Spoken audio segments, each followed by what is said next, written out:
welcome to the morning show. We're coming to you on WJOPLP Newburyport at FM 96.3 on Channel 9 and on Newburyport Community Media's YouTube channel at ncmhub.org. I'm your host, Mary Jacobsen, and I'm so happy this morning to welcome Nancy Crochiere. Did I pronounce that correctly, You Nancy? did. You did a fabulous job. Oh, right. It was my first time, too. Nancy is a longtime writer, making her fiction debut with the recently published Graceland. She wrote a humor column for two Massachusetts newspapers for 13 years, which were published as a book titled The Mother Lode, which was a finalist for the Foreword Reviews Book of the Year in Humor and the Independent Publishers of New England 2014 Book Award. Her essays have also appeared in the Boston Globe, Writer's Digest, and in WBUR's Cognoscenti. She's also acted as an extra in numerous feature films and TV shows. So first off, Nancy, just welcome to the morning show, and thank you so much for making time to be here. Oh, thank you so much for having me. I'm delighted to be here. Well, congratulations. As we were talking a bit before the show, it's no easy task. I mean, writing the book is, only half the challenge. Getting the book published is the rest of it. So congratulations on the launch of your debut novel. It's very enjoyable. I thoroughly enjoyed it. It's a lot of fun to read. Oh, thanks. Well, I wanted to ask you, Nancy, you'd been writing humor columns and essays for a number of years. What made you decide you wanted to try your hand at writing a novel? I think that was always the dream. Okay. I think, from when I was a small girl, I loved books. And so I always wanted to be an author and to write books. But life got in the way, as it does sometimes. Yes. I was raising my two girls, and I was running an editorial business out of the house. And at that time, the most I could manage on the side was to write the short pieces, the humor columns. And so I did that for, as you said, 13 years. And when my daughters were through college, two things happened. One, I sort of ran out of material because it was a family-based humor column, kind of an Irma Bombeck style thing about the craziness of family life.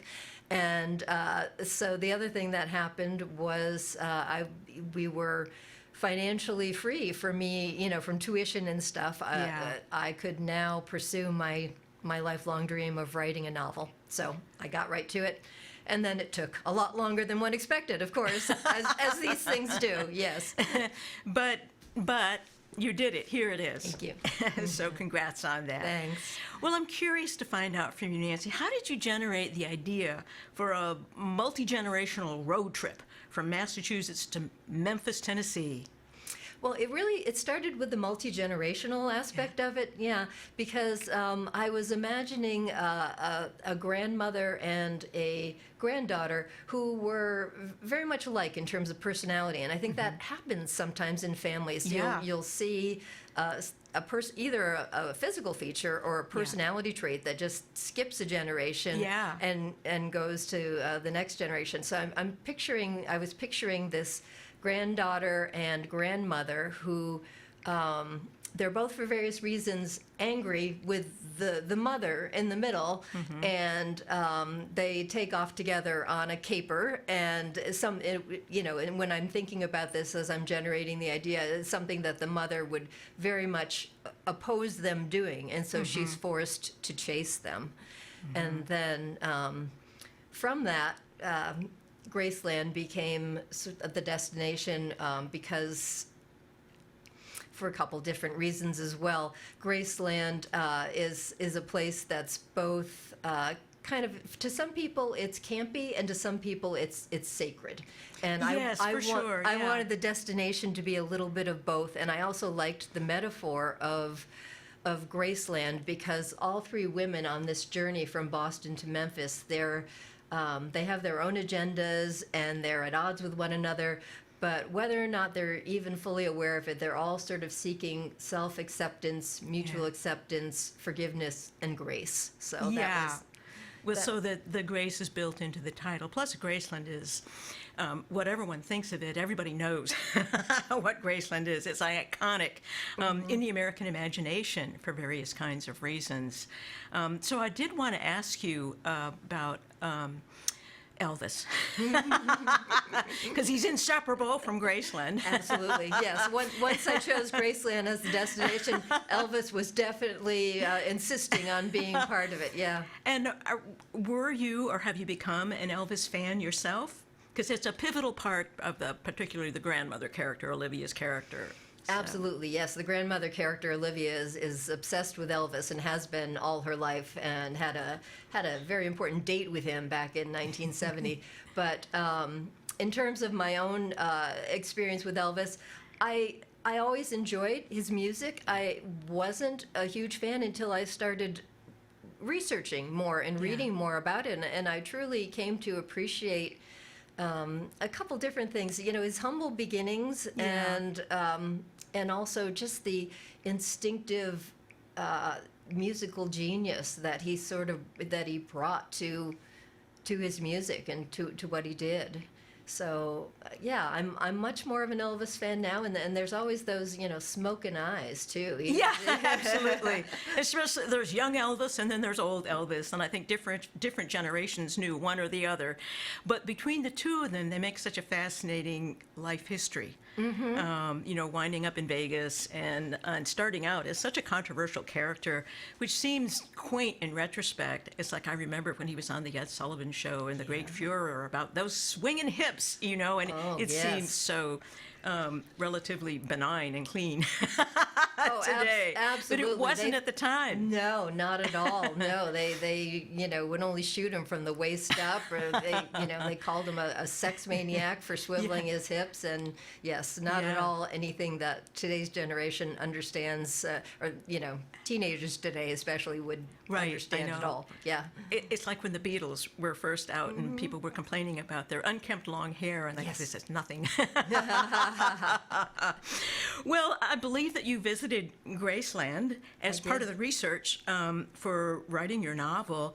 I was hoping you could tell us about your responses to Graceland, whether it was what you expected, how it might have been different, and what it was like for you to be there and how it contributed to your way you use it in your book.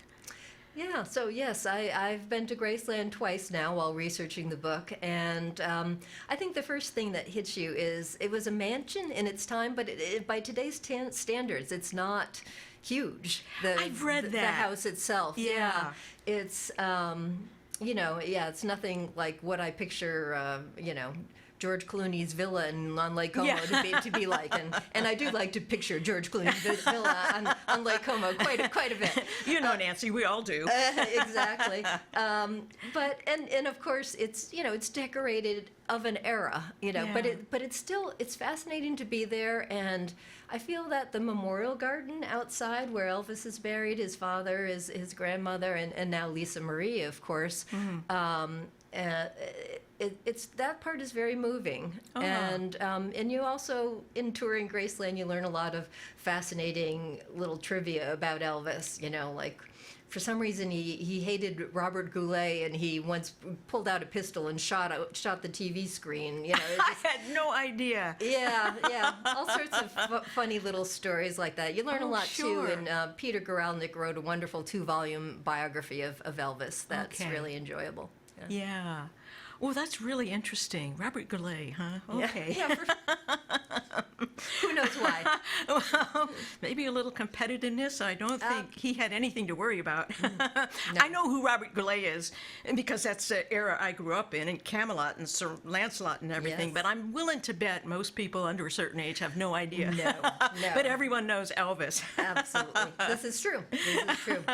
So, you mentioned in the book talks about the Jungle Room, and could you tell us what the Jungle Room is and what it was like to be in it? Yeah, so the Jungle Room is I'm going to call it like a rec room or something. It's in the back of the house, and Elvis had decorated it all in this sort of Hawaiian-themed tiki furniture and intricately carved chairs, the woodwork on the chairs, but it was all green shag carpeting, and eventually, because they used it as a music studio, the green shag carpeting extended to even the ceiling for sound insulation. So it has a very a very interesting look. Oh, that's tactful. There's also, I believe, if I'm remembering correctly, there might be like a little waterfall. I mean, it really does have this sort of jungle flavor to it all. Oh, interesting. Yeah. Okay. Ah, shag carpet. I don't miss it. No. I don't think no, anyone does. No, it's true. It's bound to come back, though. Everything does, right? I suppose. Bell bottoms did, but then they called them flares. So, well, I wanted to ask you about some of the prominent themes that are so intriguing in the novel. One of them is secrets and lies, both of commission and omission. The reasons that we tell them and the long-term impact that our secrets and lies have on relationships with others and prominently with ourselves. I hope you might talk about your views on these impacts secrets and lies have and how your characters wind up manifesting these effects. Yes, thank you for that question. It's definitely a big part of the novel, and more secrets are revealed along the road trip. Each of the characters is holding some secrets. Perhaps the most prominent, my first and main protagonist is Hope, and she has been holding back a secret. She's been keeping the secret for 18 years, and it is affecting her. And to your point, I think whenever we hold things in, whenever we repress things, especially things that are important to our story, it really affects our relationship with others. We're not really living our authentic lives or our authentic selves if we have to hold stuff in secret. And that's a major theme of the novel. The theme of identity also runs through the novel, of sort of repressing who we are in favor of who others want us to be sometimes. So yes, all the characters do it. Hope definitely is doing it, and it's creating a barrier between her and her daughter, and her less with her mother, but right now she and her daughter are at odds because her daughter has discovered basically that the reason that her mother has always been so reticent to talk about her father is that Hope has been lying to her daughter Dylan all her life, and that is creating a big rift between them. Everything you say, it's a prominent part of the novel and what makes it engaging as you go along to track the impact over those 18 years of secrets and lies. And it does impact when we're keeping a secret. We can't be completely honest or authentic with people, and we can get so used to presenting a false self that we can forget ourselves. How other people can tell, or they won't really know who we are. And it's very hard, I think, to feel fully known and fully loved as ourselves when we know we're not presenting who we authentically are to others. So thank you for that description. Yeah. And the way you express that too, it relates definitely to the character of Olivia, who has been putting on a certain persona for 45 years as a villainess in the soap opera, and feels that she has to sort of maintain this personality to please her fans. This is what they expect. So she's worn this for so long, she's almost lost who she is. And now that the soap is over, Olivia's ailing, she's on oxygen, she's 80ish. She has to sort of reckon with that for the first time. Who am I? And a little bit of it is unconscious, but I think she's back saying, who might I have been if I hadn't had this, made this choice in my life. Yeah. One of the things that you have the character Olivia talk about that I thought was interesting, she's talking about the Andromeda soap opera villainous character that she plays, and she talks about how you can't play a role for as long as she did. In the physicality of it, you inhabit that role in your body as well as your mind, and you can't help but sort of absorb some of who the character is. Which I thought was a very insightful observation. And I know you've done some acting yourself as extras. Yes. I will admit that I have only acted as a background actor, as an extra, but I have read a lot about, actors who do want to be not even leave the persona that they're putting on while they're filming a movie. And if you extend that over a period of, a daily soap opera for 45 years, you can imagine how you could lose yourself into that character. Like the character would colonize a part of your mind. Which is a sobering thought. Absolutely. Well, one of the other prominent themes in your book is grief. Because all the characters have experienced major losses, and they deal with them in different ways. For Olivia, the death of a child, a sister to Hope who dies prior to Hope, the absence of a father for Dylan, the daughter, because the identity of her father has been kept from her, to the feelings of abandonment of Hope, the single mother, who felt like her mother, who was so absorbed in her acting career on the soap opera, that she basically felt very much abandoned, and just a huge impact on her. So I hope you might also talk about the ways you show your characters coping, or perhaps more significantly, not coping, with the losses and the grief that they are feeling, whether they acknowledge it to themselves or not, in the impact that you show it having on their ability to find authentic happiness in their lives and to connect with others. Yes, absolutely. I think that the connection is definitely a key part of it.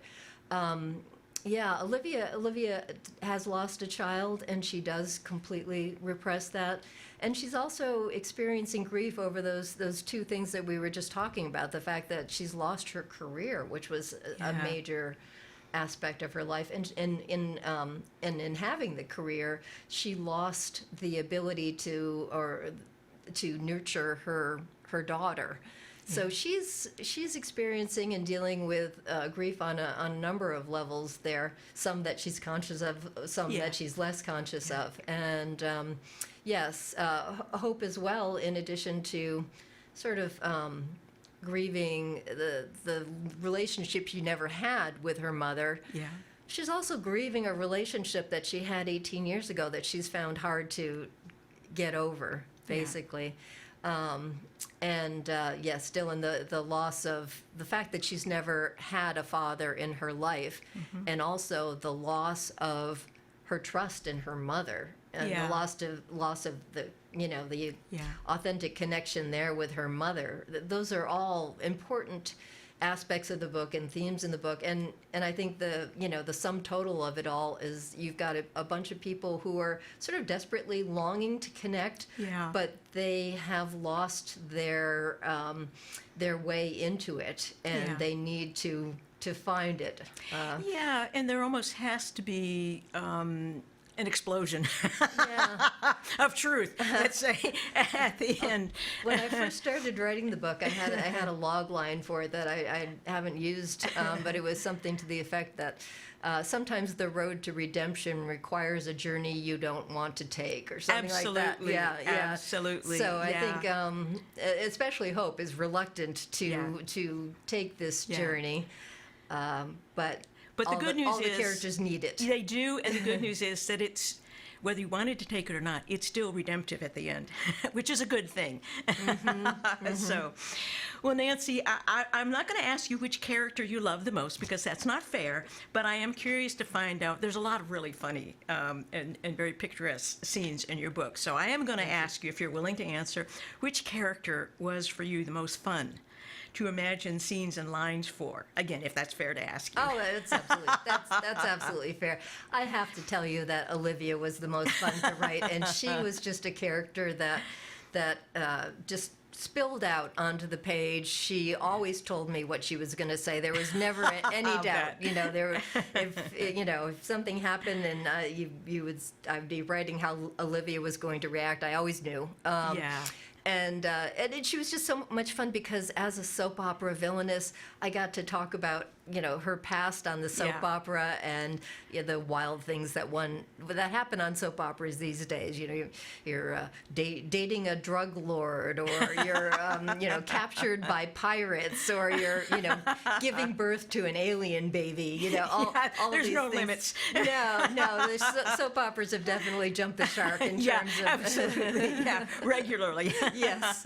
I'm not surprised that she was the most fun, and she's always welcome on the page. When you get to the book is told, we should say, through these rotating points of view, and it's always fun to get to an Olivia chapter. I mean, they're all engaging, but there will be dramatic things, over-the-top things when you get to the Olivia. So She's you were gonna very say over the something. top. Yeah. And interestingly, she wasn't originally a narrator. I pictured this initially as a mother-daughter. They would alternate because I wanted to keep some of Olivia's motivations a secret. And the more readers I had, the more they said, no, we're going to be more invested in Olivia if you let us know earlier and more clearly what her goals are, because all your characters want something, and Olivia wants a couple things, and we won't go into them, but it's having her tell us those things in her voice. Well, so sometimes the characters tell you what they need. Exactly. Well, now I have to ask you also about some of the things you discuss in terms of Memphis, where you also visited for part of your research. And I have to ask you if the Peabody Hotel, I assume that's real in Memphis, but are the Peabody Ducks for real? Absolutely. Yes, they are. The Peabody Ducks. Yeah, there's a duck master at the Peabody Hotel, and he brings them from their villa on the roof down through the elevator. This is, I should explain, like I believe it's 5 mallard ducks, and they live in a villa on the roof, and the duck master brings them down in the elevator at 10 in the morning. They waddle across a red carpet to a great deal of fanfare. It's always very hard to get a good, close look at these ducks. They get into this lovely circular fountain. They swim around there all day, and then at 5 p.m., the duck master comes and tells them to get back in the elevator, and they waddle across the red carpet and go back up. So this is a regular tourist attraction. Absolutely, then to go watch big the ducks tourist attraction who in have Memphis. their own Yes, duck concierge. Yes. and I thought, well, why wouldn't the ducks, they're mallards, they can fly, they could just, but why would they fly away? Absolutely. No, they've got a life there. Yeah. And this is, as you describe it, it just seems worthy and appropriate for the city where Elvis lived. Yes, so, absolutely. Now, I have to also ask you, because Memphis Blues martinis also play a role for Hope. And what's in a Memphis Blues martini? Oh, gosh. I don't know what's in it. It's blue and it's delicious. That's all I...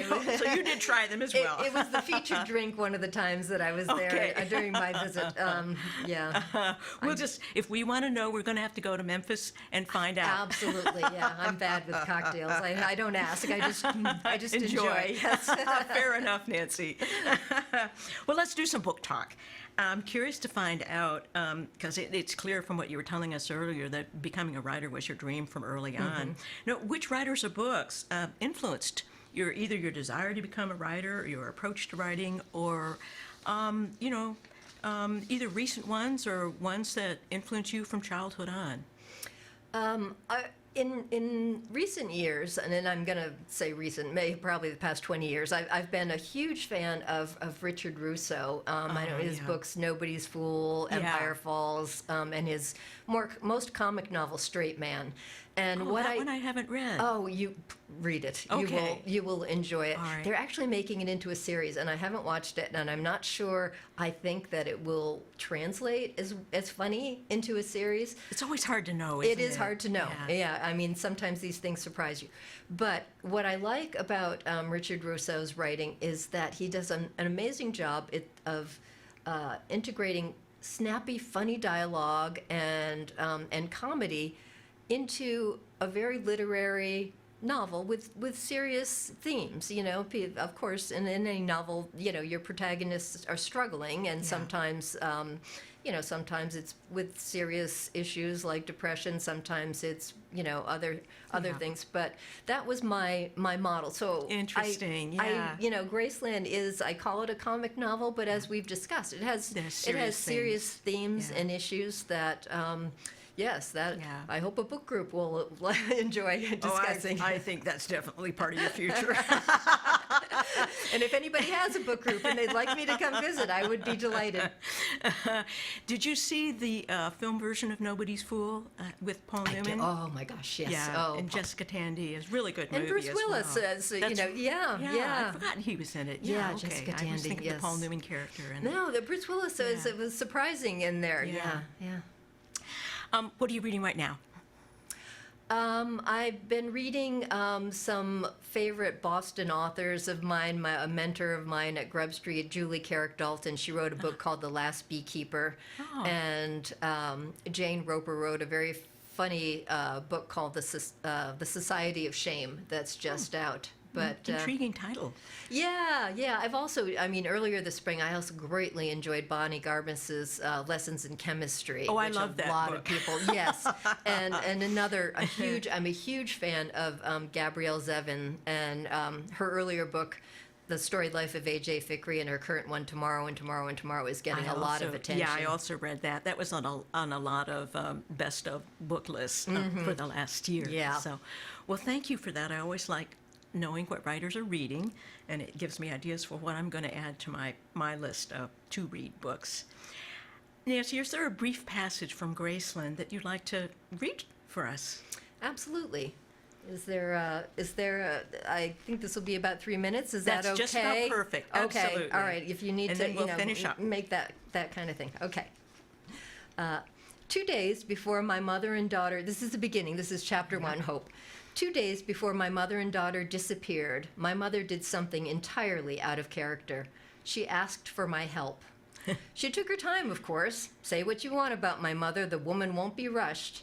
Even after I'd rinsed our lunch plates and tucked the leftover pad thai into her fridge, she refused to explain the message she'd left at my office saying she needed to see me urgently. It wasn't until I'd sunk deep into her overstuffed sofa and she'd handed me a sloshing cup of tea that I fully appreciated her genius. My only escape would be to sip my way out. Finally, though, she seemed to be coming to the point. I could tell because she moved to the window. My mother never plays a scene without using light and shadow to her advantage. If you Google old episodes of The Light Within, you'll notice how before delivering a key line, she lifts her chin and cocks her head toward the light. For years, my father and I debated whether her movement was instinctive or if she blocked it out in advance. Either way, whenever Olivia Grant is about to deliver a show-stopping line, a window is invariably to her right. And so, with her signature chin lift and head tilt, my mother shared what was so urgent. Before I die, she said, I want to see Graceland again. I didn't mean to snort. Never in my 40 years had I made fun of my mother's obsession with Elvis, at least not to her face. She'd simply caught me off balance, and I laughed to cover my panic. Graceland? Graceland, for God's sakes? Just the thought of Memphis made my stomach churn. Leave it to my mother to ask for the one thing I absolutely couldn't do. Which part do you find amusing, Hope? She asked. Graceland or my dying? Mom, I said, determined to steer the conversation away from Memphis. You're not dying. She turned, and as if on cue, the green tube connected to her oxygen dispenser caught on the edge of the coffee table, yanking the cannula from her face. I had to give her points for that one. Effective use of props. We're all dying, she said, repositioning the prongs under each nostril. I'm just doing it faster than the average 79-year-old. With the afternoon sun backlighting her profile, my mother was still stunning. Snow-white hair pulled back into a chignon, nose long and thin, with a hint of distinctive crookedness. I started to protest, but she waved me off. No, this isn't self-pity. I'm explaining why we need to do this Memphis trip soon. Right away, in fact. I bent forward and gulped the tea, scalding my mouth. I needed to end this conversation, quickly, decisively, for all time. My mother didn't realize what she was asking. I understand you want to see Graceland again, Mom, I said, substituting want for need the way I did with my daughter Dylan when she needed Lady Gaga tickets. I just can't take you anytime soon. Work is out of control. This wasn't the real reason, but had the advantage of being true. The entire marketing department at EduLearn was putting in crazy hours. I couldn't afford time off, not after I'd missed a key meeting 2 weeks ago when Dylan pulled that stunt at school. Let's plan a trip for later this year, I said, not specifying where. Maybe in the fall. My mother clapped a hand to her forehead. You're missing the point. It's getting harder for me to travel now that I'm tethered to this. She wagged a finger at the tubing circling her face. This cannoli. Cannula, I corrected. She knew the word. It was her idea of a joke. Whatever. She flung a hand into the air as if playing to the folks in the mezzanine. My mother had smoked 3 packs of Camels a day for most of her life, despite my father's pleas for her to quit. She'd known the risks. And yet, when her new specialist at Mass General repeated that she needed the oxygen day and night, even in the shower, I'd watched her close her eyes as if betrayed. Et tu, nicotine? Thank you, Nancy. Well, you know, you're reading that. It's a great hook. It's how the book begins, and Yes. you won't want to stop once you've started. Thank you. And it shows why you got a lot of wonderful advance praise from everyone from Liane Moriarty to Carolyn Levitt and Stephen Macaulay and many others. What was that like for you? Oh, that was the best. It's wonderful bet. when you have a writer that you admire. Stephen Macaulay, I've admired his sort of comic, novels Yeah. for years. Liane Moriarty, that was a dream. I just. Yeah. Sat on the sofa one night and said, "Oh, what the heck? I'm gonna write her and see if she'll read and blurb my book." And it was one of those instances of you miss 100% of the shots you don't take, and I took that shot, and she read it and loved it. So Good for that you was for great. taking the Yeah. shot. Yeah. If you don't try, you won't get it. Absolutely. Yeah. Well, you also, I believe you already had a launch event at I did. Jabberwocky where you had an Elvis impersonator come. So how'd that go? Yeah, Jabberwocky Bookshop sold books at the launch. It was actually at the Unitarian Universalist Church Wonderful. over in Newburyport, and it was great. Rick Anthony, aka Ricky Andrade, was impersonating Elvis, and he was fabulous. And I think people enjoyed that sort of different approach to a book launch. I'll bet they it got did. everybody, a little shaking going on before. Brilliant. Well, are you hooked on writing novels now, Nancy? And if so, are you working on another? Absolutely, yeah. That's the key to, very important for Graceland to succeed, so I can continue writing and publishing. I do have Absolutely. another one that I'm in the early stages of thinking about writing an outline. I'm trying to outline this time rather than just do it on instinct. And yes, Well, keep us posted. I will. Well, Nancy, please tell us about your website where people can learn more about you and about your writing. Yeah, it's easy if you can spell my name, I guess. It's www.nancycrochiere.com, www.nancycrochiere.com. And but yeah, it's easy to Google, and if you have trouble spelling my name, it's on Amazon or HarperCollins website, any of those places. Wonderful. So if you have a book group, check the website. Nancy, thank you so much. It's been really fun. It was fun to read your book, and it's just been so much fun to talk to you about it. And I hope you will keep writing. Why am I pretty sure that you will? I think I will. Yes, thank you so much. It was an absolute pleasure to be here. Oh, it's really fun. So that's it for today, everybody. Please join us again next Thursday at 9 for the morning show. Till then, be well.